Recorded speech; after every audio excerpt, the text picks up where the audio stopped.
E convidamos o doutor em Direito Internacional, Alexandre Teixeira. Muito bom dia, obrigada por participar aqui do Jornal da Manhã.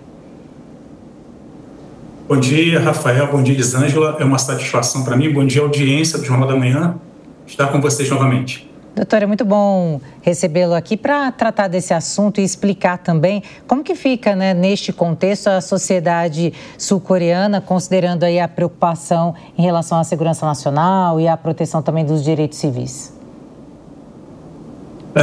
Ótima pergunta.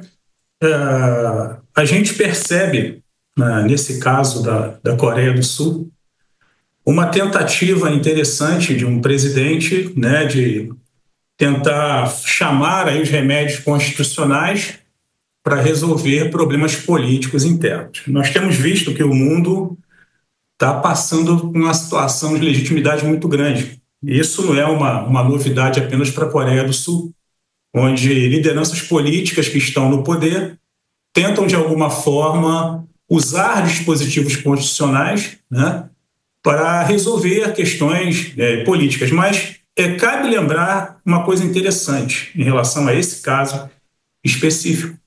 Coreia do Sul vive uma situação permanente de iminente conflito armado com seu vizinho do norte, né? E dentro desse contexto, o presidente coreano, inclusive, envolveu também o ministro da Defesa.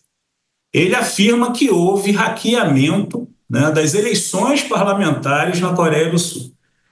Até que ponto isso pode ser considerado uma narrativa, ou até que ponto isso pode ser considerado uma realidade, nós não temos condições de entrar aqui, né, porque não estamos inseridos especificamente na política sul-coreana e, mais ainda, não estamos inseridos nos estudos de inteligência do exército sul-coreano, que provavelmente foi o que subsidiou essa decisão extrema.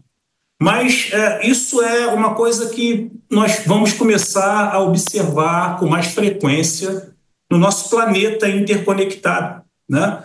Onde o uso de hackers, o uso das ferramentas tecnológicas começam a permear essas questões político-eleitorais. Eu cito um exemplo clássico do que ocorreu na primeira sucessão de Donald Trump, em 2016, quando houve também uma denúncia de que houve uma operação de inteligência cibernética para balancear a corrida eleitoral a favor de Donald Trump.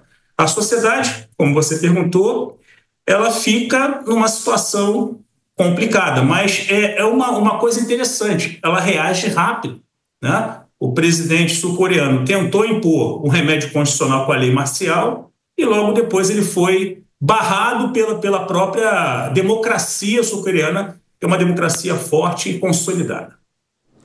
Agora, professor, se ele tinha alguma suspeita contundente de eventual hackeamento do processo eleitoral na Coreia do Sul, ele reagiu mal a esse indício, né? Porque se ele apresenta esse indício, ele fatalmente teria boa parte do país junto dele e certamente boa parte do Congresso, ou uma parte importante do Congresso, para dar suporte a uma reação adequada a esse eventual hackeamento, né?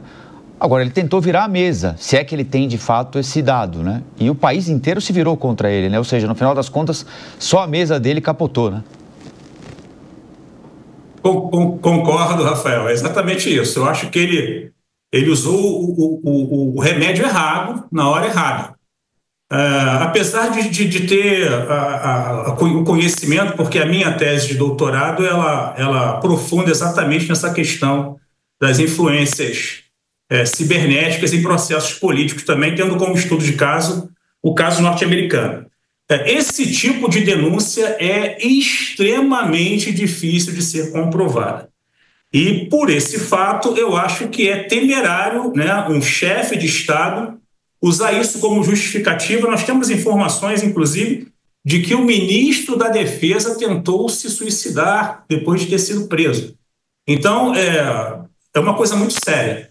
Mas usar isso como desculpa para mexer numa sociedade, para tentar virar a mesa a seu favor e calar, né, adversários políticos, concordo plenamente com você que não foi a melhor solução encontrada pelo presidente sul-coreano, e agora ele está resignado, né? Falou que vai continuar a sua luta até o fim e que, se for preciso, durante as investigações, ele vai responder e apresentar provas das suas alegações. Vamos esperar. No caso dos norte-americanos, foi aberto uma investigação pelo Senado, né? Foi comprovado influência de hackers russos, né? E influência também da empresa Cambridge Analytica naquele processo eleitoral. Vamos ver se o presidente sul-coreano terá também ao seu dispor esse tipo de prova robusta.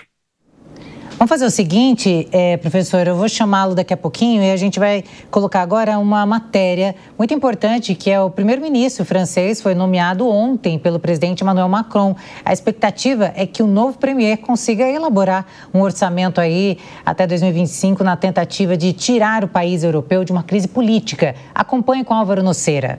O presidente da França, Emmanuel Macron, nomeou o aliado e político veterano de centro, François Bayrou, de 73 anos, como primeiro-ministro. Ele terá a difícil tarefa de tirar o país da crise política. O novo premier vai suceder o conservador Michel Barnier, que caiu em 4 de dezembro após uma moção de censura do parlamento ao tentar aprovar os orçamentos para 2025. Bayrou é um velho conhecido da classe política. Em 1993, foi nomeado ministro da Educação, em um governo de direita durante a presidência francesa François Mitterrand. Desde então, cumpriu mandatos de deputado, eurodeputado, prefeito e concorreu às eleições presidenciais da França 3 vezes, sem sucesso. Quero dizer coisas muito simples. A primeira delas é que ninguém conhece melhor a dificuldade da situação do que eu. Corri riscos temerários na minha vida política para concorrer às eleições mais importantes, em prazos eleitorais essenciais, questão da dívida e dos déficits.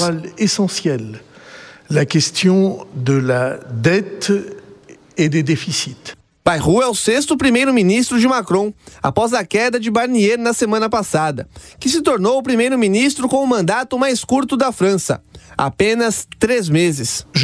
Sei que as chances de dificuldade são muito maiores do que as chances de sucesso.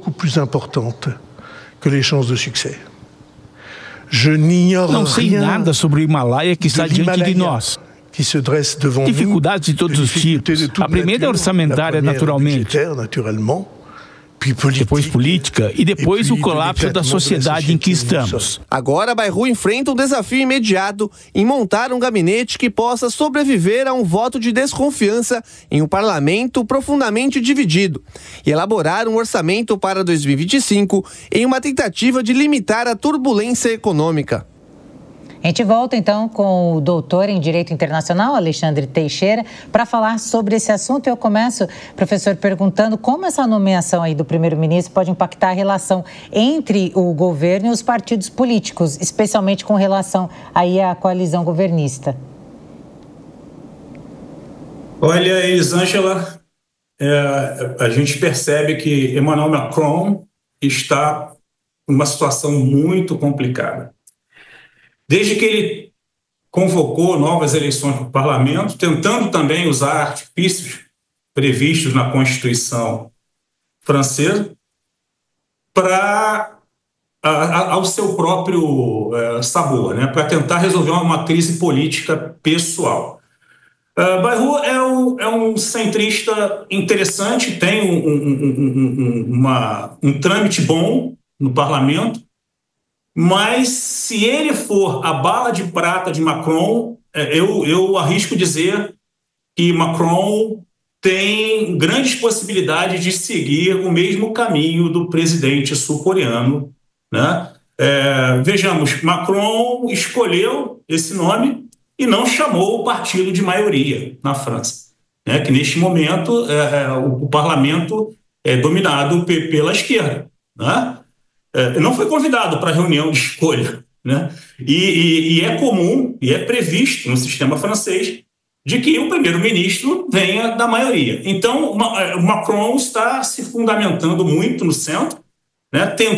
Tenta, com a indicação de Bayrou, agradar Marine Le Pen, que foi a autora, praticamente a mentora intelectual do voto de desconfiança em Barnier. Mas aquilo que nós vimos na última matéria, um presidente que está com uma situação política complicada, se utilizando de dispositivos constitucionais. Vale lembrar que toda essa crise tem relação, então, com a votação do orçamento. O orçamento francês é um orçamento pesado, que tem um viés assistencialista muito grande e que não é aceito principalmente pela extrema-direita, né? Então, a função de Bayrou, a grande tarefa dele, o grande desafio, é tentar passar esse orçamento que está estagnado e coloca a França numa situação complicada, né? Principalmente diante do Parlamento Europeu. Veja, França é fragilizada politicamente, Alemanha fragilizada politicamente, num momento crítico para a Europa, principalmente relacionado à guerra da Ucrânia, né? Ao aporte financeiro que a Europa vem fazendo para a sustentação da Ucrânia nesse combate, e com a Donald Trump chegando em janeiro, né? E Donald Trump também figura como um grande medo para Macron. E por isso é que essa indicação foi feita, né? Alguns veículos franceses dizem que Macron foi incitado a fazer essa indicação de forma rápida, porque hoje, provavelmente, Donald Trump estaria na reinauguração lá da igreja, né? que pegou fogo. E isso seria, então, uma forma de dar uma satisfação para a sociedade internacional. E o que o senhor atribui? É possível achar um dado em comum ou uma razão em comum para o enfraquecimento do sistema político representativo desses países, dessas grandes economias da Europa, por exemplo, professor? Olha, ótima pergunta, Rafael. Na minha opinião, eu acho que isso vem de uma nova era, de um novo século, onde as sociedades têm acesso com mais frequência, né, a informações mais fidedignas, e a informação ela fica com muita dificuldade de ser manipulada, né?